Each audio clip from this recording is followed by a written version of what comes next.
Hey everybody, John Bowens here with Equity Trust Company. Welcome to another whiteboard training session. In this training session, we're going to be talking about some of the need-to-know items that we would encourage you to share with your CPA or your accountant, or that your CPA or accountant or other advisor might come to you and ask. I've had a number of clients that have come to me over the years and they've said, hey, what's the best information to communicate to my CPA or accountant or financial advisor that maybe doesn't have a whole lot of knowledge or expertise in the self-directed IRA arena? And we could certainly help fill that gap, if you will, in terms of what they need to know to help advise you as well going forward. And of course, we would encourage you to have your CPA or your accountant reach out to us and we can fill them in on some of these items as well.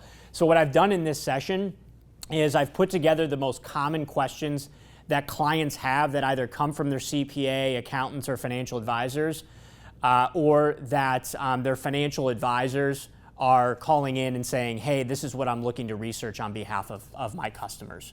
All right, so let's go ahead and dive right into it. The first and most common question that we get, very basic but very important, is what is the difference between a self-directed IRA and a standard IRA?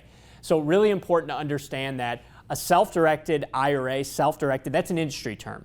So there are many financial institutions, wirehouses, brokers, et cetera out there that will provide a self-directed IRA in the sense that you can only self-direct into mutual funds and stocks, ETFs, traditional stock market related investment products. A self-directed IRA with Equity Trust Company is really no different. The only difference is that Equity Trust is a custodian. We help and facilitate investors who give us direction to purchase real estate, notes, trust deeds, private lending, flipping houses, rentals, cryptocurrency, precious metals. We are in the business of custodying more unique alternative investments. And a lot of investors come to Equity Trust and look to our custody solutions so that they can hold these unique assets as they have a particular knowledge and expertise in those investments, and they likely no longer want to invest in stocks, bonds, and mutual funds, or they want to adopt, in addition to stocks, bonds, and mutual funds, alternative assets such as real estate. Okay, so keep in mind that self-directed is an industry term. It's not a legal term. All right, number two, is it legal to hold real estate or other alternative assets in a self-directed IRA? That's the most common one because we have a lot of real estate investors here at Equity Trust Company is, hey, I was told that it's illegal to hold real estate in my IRA. That's absolutely not the truth.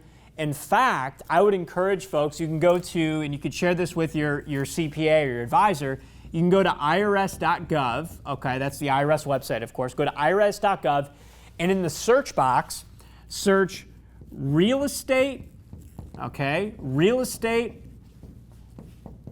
FAQ, all right, real estate FAQ. If you go to irs.gov, you search real estate FAQ, okay, and make sure to include in there IRA, so real estate IRA FAQ.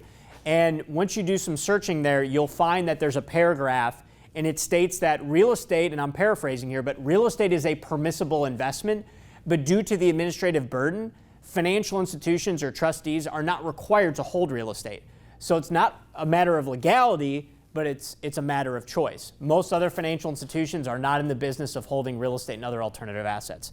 Also important to understand that the Internal Revenue Code, if you go to section 408, 401, 4975, there's various areas you can find this information. There's IRS publications on this as well. You'll discover that the government is exclusive rather than being inclusive. So they tell us what we can't invest in, not what we can invest in. And nowhere does it say that you cannot invest in real estate. Nowhere does it say that you cannot invest in small businesses or private equity or cryptocurrency or precious metals. There's only a few types of investments that aren't permissible and a few individuals that your IRA is not permitted to invest with. Okay? Number three, when buying a property or other alternative asset, are you taxed or penalized? When you buy real estate with your IRA, cash leaves the account. In return for that cash is a deed to the property. It's just like buying a stock or mutual fund. What happens when you buy a stock or mutual fund? Cash leaves the account when you buy a stock, and in return is a stock certificate. There's no taxes, there's no penalties. Same process when you buy real estate. Equity Trust is the custodian, is given the direction by you. We have an online digital system for this. You say, Equity Trust, send a wire transfer to buy this property on 123 Main Street. Cash leaves the account, goes directly to the title company. Never goes to you, goes directly to the title company. No distribution, no taxes or penalties. It's an investment. In return for that cash is a deed to the property. That's the asset in your account, just like a stock certificate. As you have expenses that come up, property taxes, insurance, repairs, property management, etc., all those expenses are paid for from the IRA, no taxes or penalties, and then all the profits go back into the IRA, and those, if you do everything properly, are exempt from taxes because the IRA is a tax-exempt environment. So again, the IRA is not taxed or penalized when buying real estate. You're not borrowing against the IRA. Your IRA is actually making the investment, and you as the account holder are giving the direction. Okay, moving on to number 4. Can you partner your IRA with your non-IRA funds? Absolutely. Now you have to proceed with caution. We have an entire YouTube video specifically on partnering your self-directed IRA. Just check out the partnering video. So to give you an example, I have a client here at Equity Trust Company that bought a property all in purchase and rehab for about $75,000. And he partnered his Roth IRA with his non-IRA money at 75-25%. So his Roth IRA put in 75% of the purchase amount and 75% of the repairs. And then his LLC, his personal money, quote unquote, put in 25% of the purchase amount and 25% of all the repairs. So he structured the deal 75-25, all profits and all expenses flowed 75-25. He did it this way, of course, so that he didn't create a prohibited transaction where he was self-dealing, investing with a disqualified person. So it is possible to partner. You just have to make sure that you do it appropriately. All right, moving on to number 5. What are the annual filing or reporting requirements when holding property in your IRA? Well, if your IRA doesn't have any debt against it, your IRA bought it in cash, your IRA is paying for all the repairs, all profits are going back into the IRA, there are really no per se filing requirements other than the filing requirements that Equity Trust as your custodian is required to perform, such as a 5498 and a 1099 if applicable on an annual basis. So in terms of your own personal tax return, nowhere is the IRA going to be called on to report earnings in the IRA, profits back to the IRA. Now, if you make a contribution to an IRA and you qualify for a deduction, yes, you have to report those types of contributions.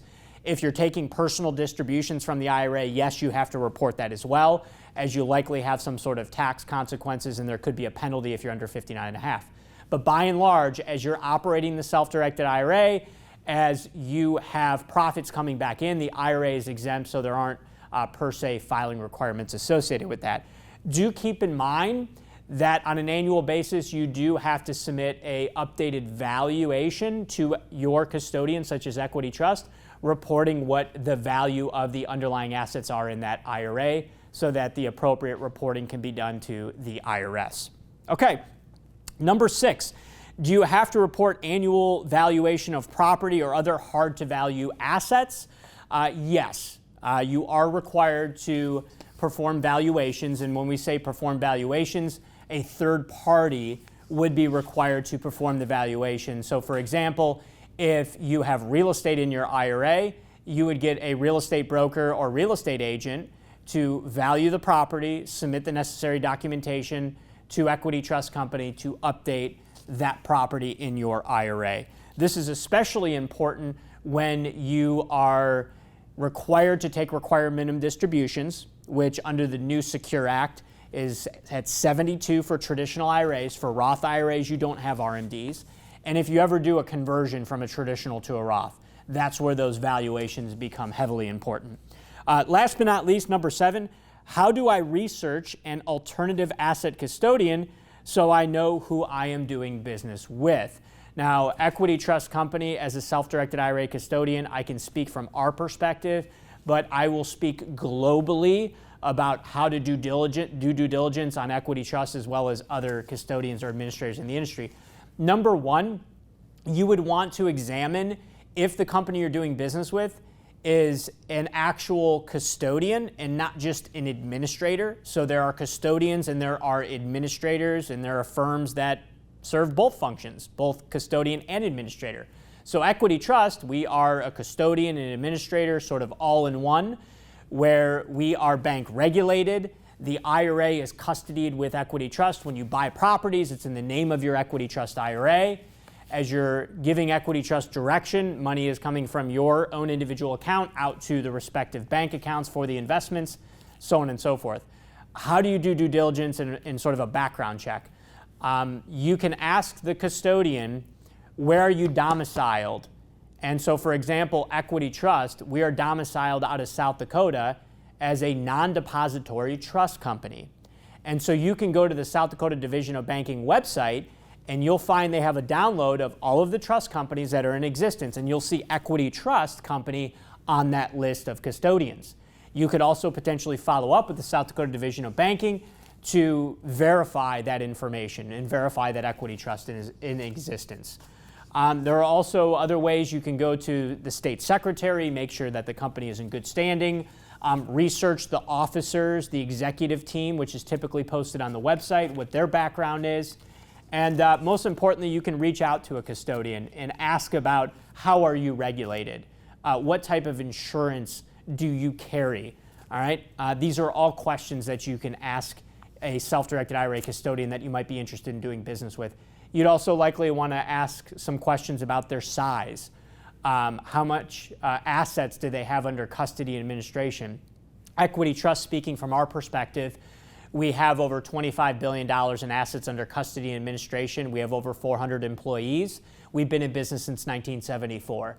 And the assets that we hold under custody, although we can hold traditional investments like stocks, bonds, and mutual funds, we typically serve as a custodian for investors holding alternative assets such as real estate, notes, trust deeds, private equity, venture capital funds, cryptocurrency, precious metals, those types of investments. So certainly you'd want to perform due diligence on the custodian or the administrator that you're looking to do business with. Hopefully this will help you and your CPA or tax accountant or other financial advisor to make sure that you're making a good decision for yourself going forward. We look forward to seeing you on the next training program.